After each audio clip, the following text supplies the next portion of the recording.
आज का वचन।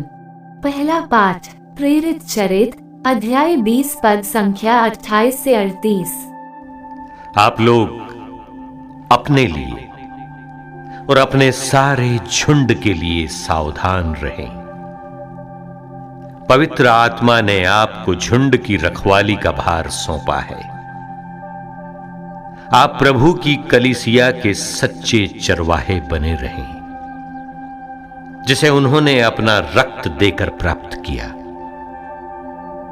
मैं जानता हूं कि मेरे चले जाने के बाद खूंखार भेड़िए आप लोगों के बीच घुस आएंगे, जो झुंड पर दया नहीं करेंगे। आप लोगों में भी ऐसे लोग निकल आएंगे जो शिष्यों को भटकाकर अपने अनुयायी बनाने के लिए भ्रांतिपूर्ण बातों का प्रचार करेंगे। इसलिए जागते रहें और याद रखें कि मैं आंसू बहा बहा कर 3 वर्षों तक दिन रात आप लोगों में हरेक को सावधान करता रहा। अब मैं आप लोगों को ईश्वर को सौंपता हूं तथा उसकी अनुग्रह पूर्ण शिक्षा को, जो आपका निर्माण करने तथा सब संतों के साथ आपको विरासत दिलाने में समर्थ है। मैंने कभी किसी से चांदी, सोना अथवा वस्त्र नहीं चाहा। आप लोग जानते हैं कि मैंने अपनी और अपने साथियों की आवश्यकताएं पूरी करने के लिए अपने इन हाथों से काम किया। मैंने आपको दिखाया कि इस प्रकार परिश्रम करते हुए हमें दुर्बलों की सहायता करनी और प्रभु ईसा का कथन स्मरण रखना चाहिए कि लेने की अपेक्षा देना अधिक सुखद है। इतना कहकर पौलुस ने उन सबों के साथ घुटने टेक कर प्रार्थना की। सब फूट फूट कर रोते और पौलुस को गले लगाकर चुंबन करते थे। उसने उनसे यह कहा था कि वे फिर कभी उसे नहीं देखेंगे। इससे उन्हें सबसे अधिक दुख हुआ। इसके बाद वे उसे नाव तक छोड़ने आए। यह प्रभु की वाणी है। सुसमाचार संत योहन अध्याय 17 पद संख्या 11 से 19।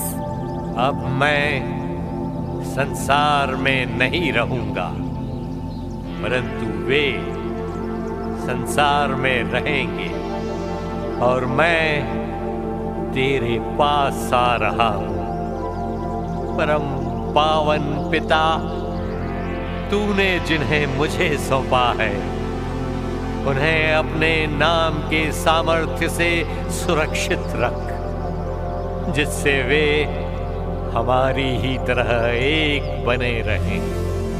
तूने जिन्हें मुझे सौंपा है, जब तक मैं उनके साथ रहा, मैंने उन्हें तेरे नाम के सामर्थ्य से सुरक्षित रखा।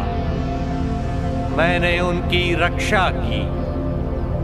उनमें किसी का भी सर्वनाश नहीं हुआ है। विनाश का पुत्र, इसका एकमात्र अपवाद है, क्योंकि धर्म ग्रंथ का पूरा हो जाना अनिवार्य था। अब मैं तेरे पास आ रहा हूं। जब तक मैं संसार में हूं, ये सब कह रहा हूं, जिससे उन्हें मेरा आनंद पूर्ण रूप से प्राप्त हो। मैंने उन्हें तेरी शिक्षा प्रदान की है। संसार ने उनसे बैर किया, क्योंकि जिस तरह मैं संसार का नहीं हूं, उसी तरह वे भी संसार के नहीं हैं। मैं ये नहीं मांगता कि तू उन्हें संसार से उठा ले, बल्कि ये कि तू उन्हें बुराई से बचा। वे संसार के नहीं हैं, जिस तरह मैं भी संसार का नहीं हूं। तू सत्य की सेवा में उन्हें समर्पित कर। तेरी शिक्षा ही सत्य है। जिस तरह तूने मुझे संसार में भेजा है, उसी तरह मैंने भी उन्हें संसार में भेजा है। मैं उनके लिए अपने को समर्पित करता हूं, जिससे वे भी सत्य की सेवा में समर्पित हो जाएं। यह प्रभु का पवित्र सुसमाचार है। आमीन। आज का चिंतन। आज यीशु अपने शिष्यों के लिए प्रार्थना करते हैं और कहते हैं, पिता उन्हें सुरक्षित रखे। पिता तू उन्हें अपने नाम के सामर्थ्य से सुरक्षित रख, जिससे वे हमारी ही तरह एक बने रहें, ताकि उनके शिष्य एक दूसरे पर आश्रित रहकर आपस में जुड़े रहें।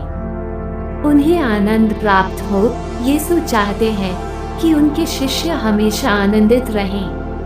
इसीलिए प्रभु कहते हैं, मैंने तुम लोगों से यह इसलिए कहा कि तुम मेरे आनंद के भागी बनो और तुम्हारा आनंद परिपूर्ण हो।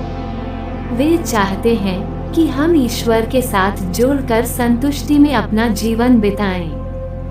वे विश्वास और पवित्रता में बढ़े। संसार की विषमताओं के बीच प्रभु हमें ऐसे व्यक्ति के रूप में देखना चाहते हैं जो धैर्य से परिस्थिति में लोगों को क्षमा कर सकता हो। हम यीशु की इस प्रार्थना के लिए उन्हें धन्यवाद दें और मनन करें कि क्या हम एक दूसरे के साथ जुड़कर अपने विश्वास और पवित्रता में बढ़ते हुए प्रभु में आनंदित होते हैं। तो आइए आज हम ईश्वर से प्रार्थना करें और कृपा मांगे, ताकि हम भी विश्वास और पवित्रता में बढ़ते हुए खुद को इस संसार में एक नई सृष्टि के रूप देख सकें। आमीन।